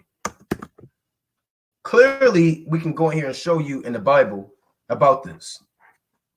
And there's another precept I saw the other day. I said, that's another cut, man. I want to get that as well, but we know this, Revelation 3:14. And it reads, and unto the church, and unto the angel of the church of the Laodiceans write, these things saith the Amen, the faithful and true witness, the beginning of the creation of God. So Yahweh Shai is the beginning of the creation. He was the first spirit created by the Most High. Now, I'm not going to pull 1,000 precepts, right, on the Trinity, but there's a precept I was reading. I said, I like that one, man. Right? Let's see if I can get this precept. I believe I may have to look it up, man. Oh, there it is. 1 Corinthians chapter 3. That's what I want. Right? Let's go to 1 Corinthians, the 3rd chapter. Here's another cut for your so-called Trinity. Right? And if we was at that Council of Nicaea and that man Athanasius, because that's who it was, Athanasius was pushing that doctrine of the Trinity heavy, and we'll cut it up, man. You know, if this was the same playing field and he had the text we have now, the text, it would be no match. You see what happens to the Christians when they go into the it's no match against Israel, man. We go into the Greek, go into where it came from. We'll go into, look, that came about in the Council of Nicaea. You believe that because it is, and we'll dismantle your Trinity, man, thoroughly. Now, I want 1 Corinthians chapter 3 and 21. Therefore, let no man glory in men, for all things are yours. Whether Paul or Apollos or Cephas or the world or life or death, or things present or things to come, all things are yours. And ye are Christ, and Christ is God's. Hold on, that means we and Hamashiach Yahushua are separate. We belong to the Lord Yahushua. Ye are Christ, meaning Christ owns us. We belong to him. And it says Christ is God's. So how could they be the same entity if Christ is God's? Meaning the same way we are under subjection and we are possessed and owned by Christ, it's the same way that Christ is a possession of God. So they can't be the same. Next time you deal with a Christian, go to 1 Corinthians chapter 3 and 23 and ask them, what does this mean? Christ is God's. Say yea or Christ, you can say, okay, look, what does it mean yea or Christ? And if they have an inkling of understanding, they'll say, well, look, that means Christ is our Lord. That means that he's our Lord and Savior, right? Right? And you belong to him. Then you say, okay, what does it mean? Christ is God, right? That means God owns Christ. Two separate entities, right? So, you know, that shows you, that's just two verses, but that shows you without a shadow of a doubt that these are two forces, right? Two separate entities. One that's in subjection to the other.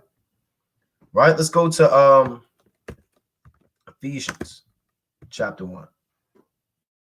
Right, let's go to Ephesians chapter 1. And this was the debate. That was a debate at the Council of Nicaea. Right?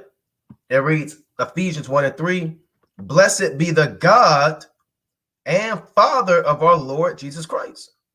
So you ask them, did Jesus Christ have a God and does he have a father? Right? They say, yeah, he has father.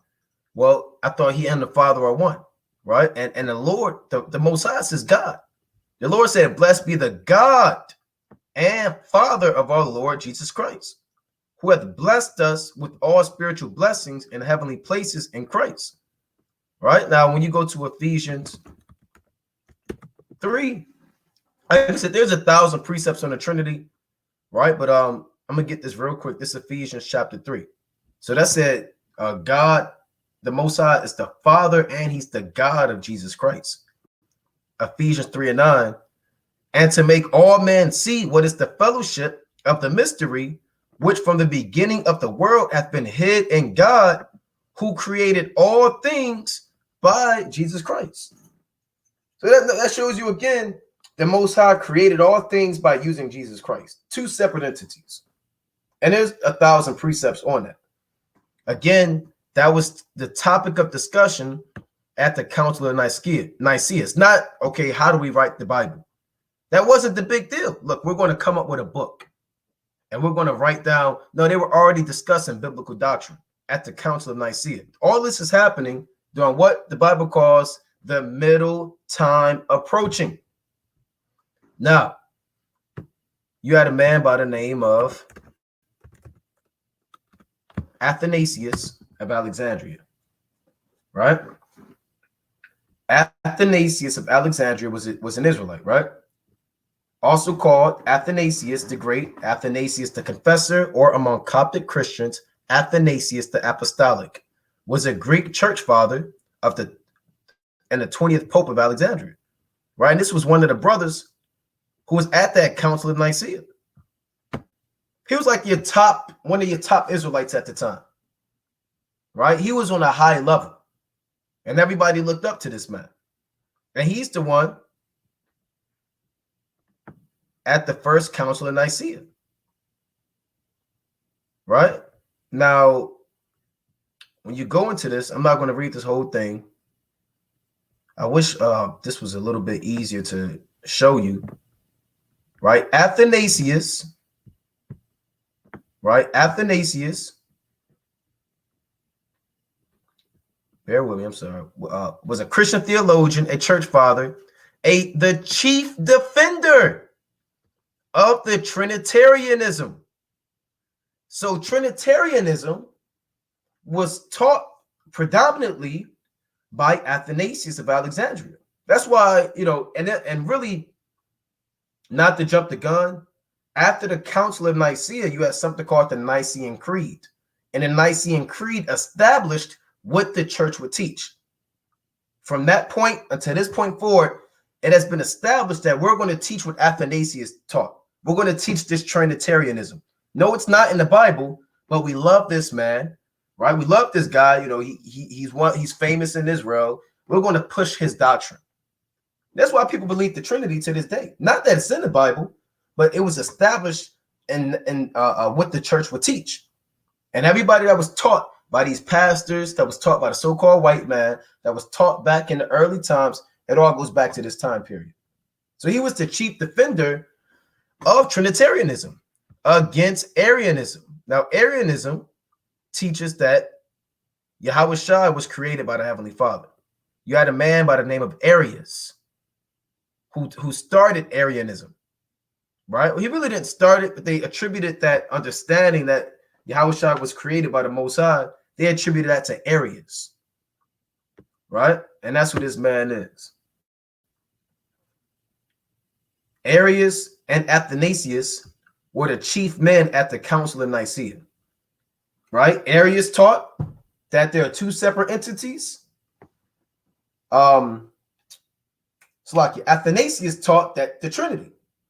That was the main topic. It's not, again, that the Bible was written during that time. It's a council to debate biblical doctrine.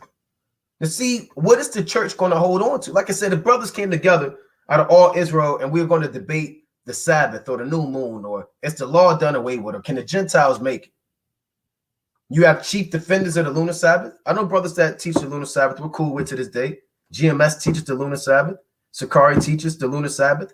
We teach the Sabbaths from the 6th day at sundown. 6th day at even to the 7th day at even. You understand? We HOI teaches that. If we were to come together, IUIC teaches the same Sabbath. I can't think who else teaches the lunar Sabbath. I'm sure there's other congregations that teach the lunar Sabbath, right? I can't think of them off the top of the head.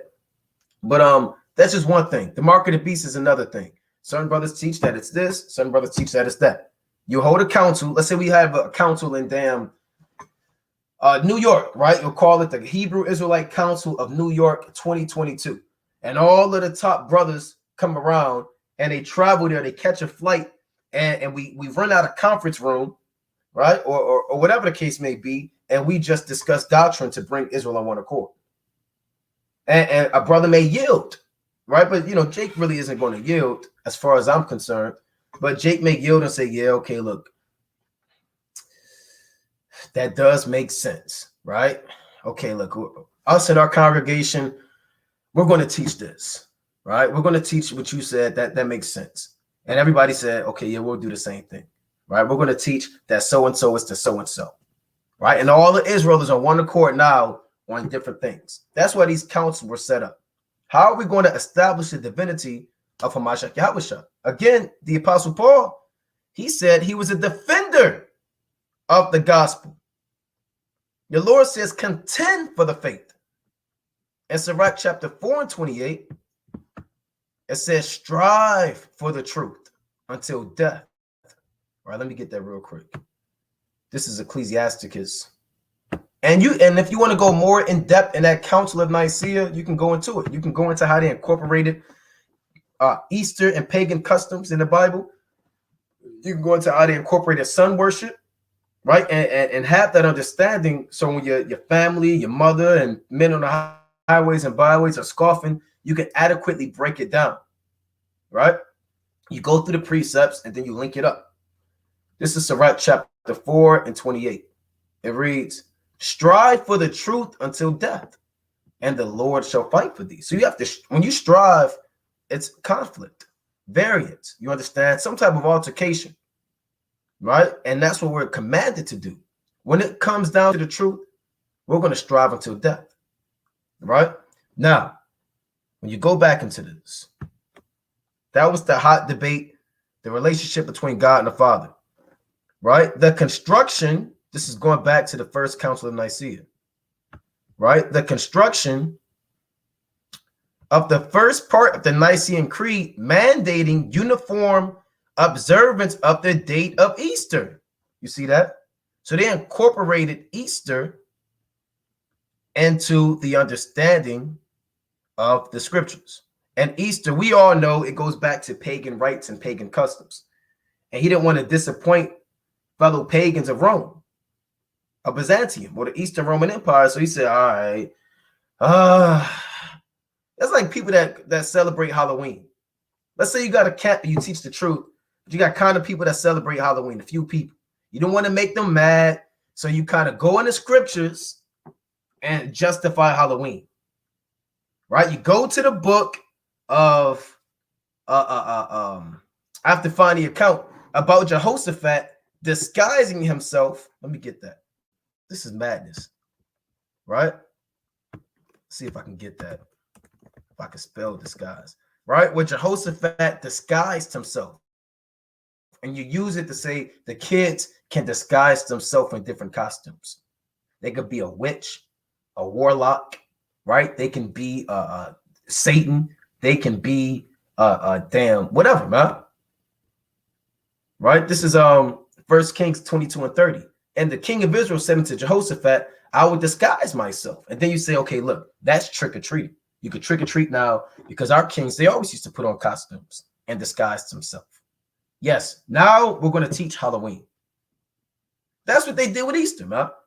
They went in there and they saw Pascha, because that word Easter, when you go to Acts 12th chapter, that word Easter is in the Bible, right? But it's not talking about nasty white man Easter, right? With pedophiles and Easter eggs. When did the Most High say paint Easter eggs? And when do eggs come from rabbits, man?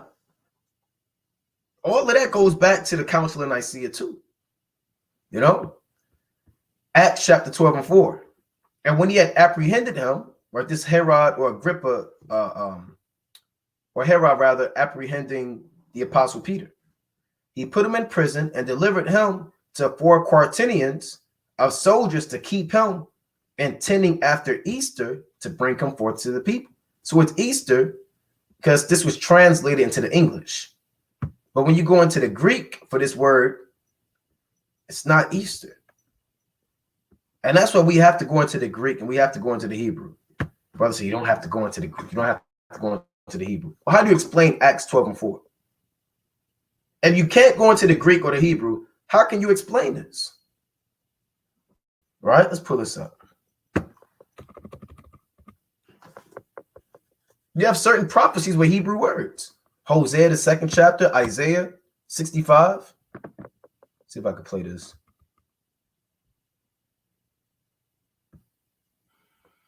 Strong's G 3957.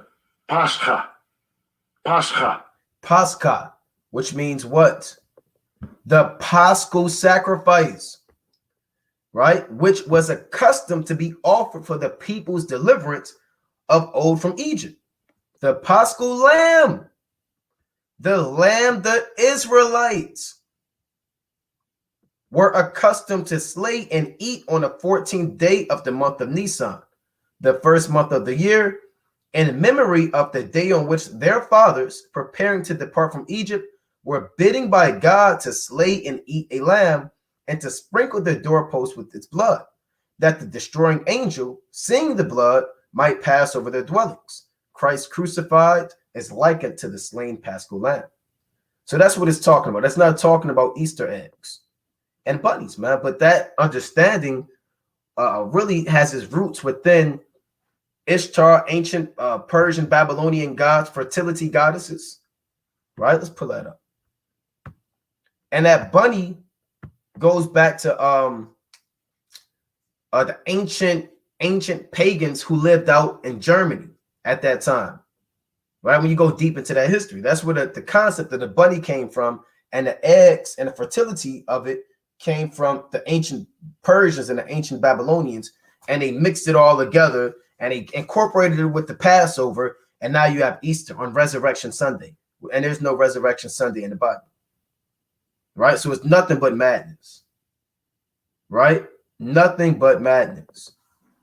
And all that was the Council of Nicaea. All right, Council of Nicaea. Now that happened during the Middle Time approach. Another council was the Council of Ephesus. Right? The Council of Ephesus was to discuss essentially what we call the virgin birth. So when people are out there giving you scoffing points and they're saying, well, Mary was a virgin. You hear that all the time, right? Meaning she never has sex. Well, that has its roots predominantly at the Council of Ephesus. So the same way that they taught that the Trinity is going to be the established doctrine and canon of the church at the Council of Nicaea, years after at the Council of Ephesus, before the Dark Ages began and the Middle Time approaching, they began to teach this. So when brothers are out there in the highways and byways, it will be profitable for you to go to 2nd Ezra chapter 12 and 21, speak about the Middle Time approaching, then go in the history and show the different accounts of what was going on in that Middle Time approaching when you're dealing with the virgin birth, or you're dealing with the Trinity, or you're dealing with these different heresies that a lot of them were done during that Middle Time approaching, before that Dark Age, before 76 AD, for anywhere between 235 and 476 AD is when a lot of these councils came to be, you know. Now, and there's a lot about this Council of Ephesus, and I'm gonna keep it brief, you know, for sake of time. Ephesus, brothers know the book of Ephesians, right? The Ephesians are Israelites who lived, of course, in Ephesus, right? Paul traveled to Ephesus. You have a book called the book or the epistle of the Ephesians, right? Or they won't even let me pull a book. So let me just go to Ephesians chapter 1, right? Ephesians chapter 1. Oh, I spelled it wrong. Salaki. All right, Ephesians 1 and 1. Right? Paul, an apostle of Yahweh Shah Mashiach, by the will of the Most High, to the saints which are at Ephesus, and to the faithful in Hamashiach Yahweh Shah. So Ephesus is where they had you had the Council of Ephesus. Let's pull up Ephesus on the map just to show you where it's at. It's also in Asia Minor, right? Also Asia Minor. Present day Turkey. Turkey has a lot of history, man. Right? So here's Ephesus or Turkey, right in Asia Minor. Now here it is on the map. All right, it's kind of blurry, but you see it right here. Ephesus, one of the oldest cities in the world. And there was a council called the Council of Ephesus. Like I said, you can read that in the book of Acts. You can read about Ephesus. Let's see, pull this up real quick. Just so brothers could have, if you want to go into it, if you want to explain, if you want to get real deep, you're on the highways and byways, or you're teaching about where the virgin birth came from, you go, okay, look, it's the Council of Ephesus. You can show them Ephesus in the Bible.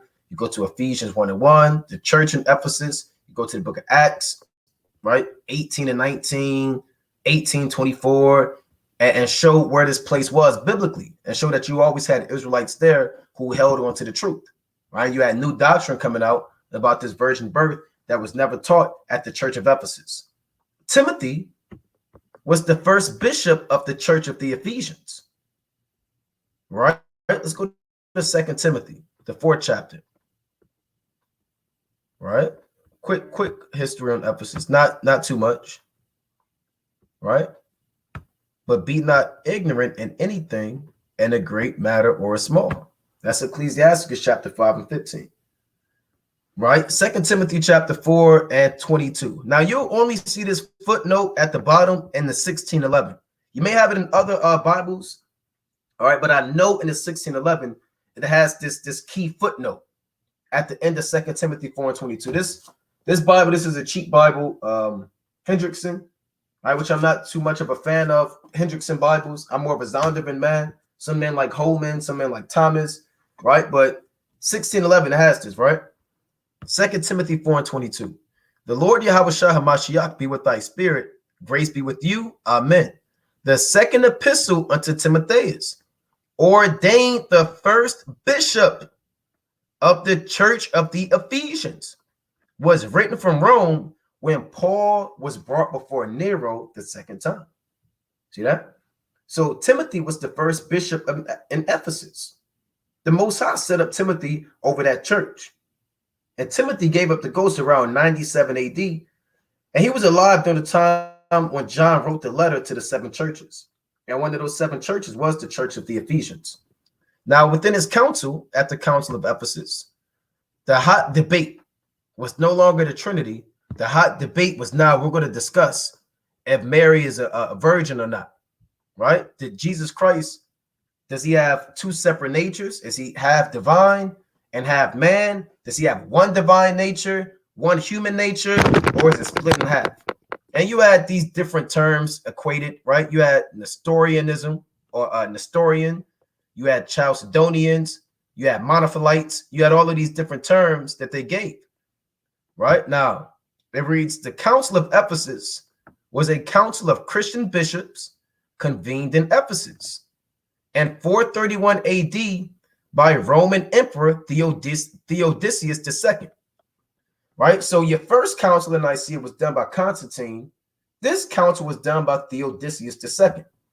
This third ecumenical council, an effort to attain consensus in the church through an assembly representing all Christendom, confirmed the original Nicene Creed. And here's the church. Here's that Nicene Creed that they're holding in their hands. And condemned the teaching of Nestorius. And he was the one of the guys at the Council of Ephesus. Right? Patriarch of Constantinople, who held that the Virgin Mary may be called Christokos, which means Christ bearer, but not Theotokos, God bearer. See that? So he taught that she bore and gave birth to Jesus Christ, but she did not give birth to God. And you had other men that taught otherwise. Certain men taught to this day that mother is the Mary of God. If you teach the virgin birth and the Trinity at the same time, it's madness. That's why Christianity is complete foolishness. So a virgin gave birth to God. God has a beginning. God has an inception. So God was created. It is mind-blowing that Some of our forefathers and even men to this day still believe that. It absolutely makes no sense. And Theotokos was the establishment of being a God bearer. You know, and you know, you want to try to get and try to see where they're coming from. Okay, well, it makes no sense. That means God has a father. Well, maybe not, because Mary was a virgin, right? And she just gave birth to God. You know, that ultimately goes back to Nimrod and Semiramis and there's another name. Damn, man, I can't think of the name. Brothers know who I'm speaking about. Nimrod, Semiramis. For brother, you put on the comment board, right? Talmuds. That's what it is, right? So that was the council. Now the council, and like I said, I'm running short on time, so brothers can go more into it, right? You had Nestorianism, which emphasized the distinction between Christ's human and divine natures and argued that Mary should be called Christokos, which means Christ bearer, but not Theotokos, which means God bearer, had brought him into conflict with church leaders, most notably Cyril, Patriarch of Alexandria. Nestorius himself had requested the emperor to convene a council, hoping that it would prove his orthodoxy. The council condemned it, and they called Mary the mother of God. So the virgin birth has its inception in the Council of Ephesus, in which she was called the mother of God. You can clearly see these are Jakes at this council. I mean, what more do you need to know that these were brothers? Same thing brothers do now. They debate. They might be on Clubhouse, might be on YouTube, going back and forth. They might be here kind of discussing what this is, what that is. This is a painting of the Council of Ephesus, a Russian icon with brothers with crowns, gold, and they going back and forth in the scriptures. You clearly see these are so-called black men, right? Early church bit, and they got the staff in their hand. They got the staff on, they got their little garment on, and they're some of these guys are going off teaching that Mary's the mother of God, man.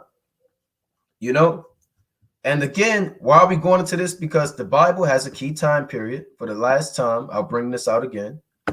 A key time period in the Bible you read about in the book of 2nd Esdras, the 12th chapter. Right? In the book of 2nd Esdras, the 12th chapter, and verse 21. Right? It reads, and two of them shall perish, the middle time approaching, for it shall be kept until the end begin to approach, but two shall be kept until the end. And the time period we touched on today was the middle time approaching, anywhere between 235 AD till 476 AD. In that time period, many things happened on a so-called spiritual level with our people. We had the Septuagint, right? You had these debates, you had these councils in Nicaea, you had the Council of Ephesus, you had our people in captivity. You had a lot of prophecy and a lot of history that's covered in that middle time approaching period, man, that we have to go into and use to defend the doctrine and to help further edify our people, man. Right? But with that, I'm going to close up, giving, of course, all honor and glory to Yahweh. Most High willing, brothers, enjoy that new moon. Enjoy this new moon. Most High willing, you keep this new moon holy. You eat, drink, and be merry in righteousness. Right? Again, giving all honor and glory to Yahweh Shai. Most High willing, we'll do a live camp soon. Maybe in about 35 minutes, 45 minutes or so, live camp. Kwam Yashala. Shalom.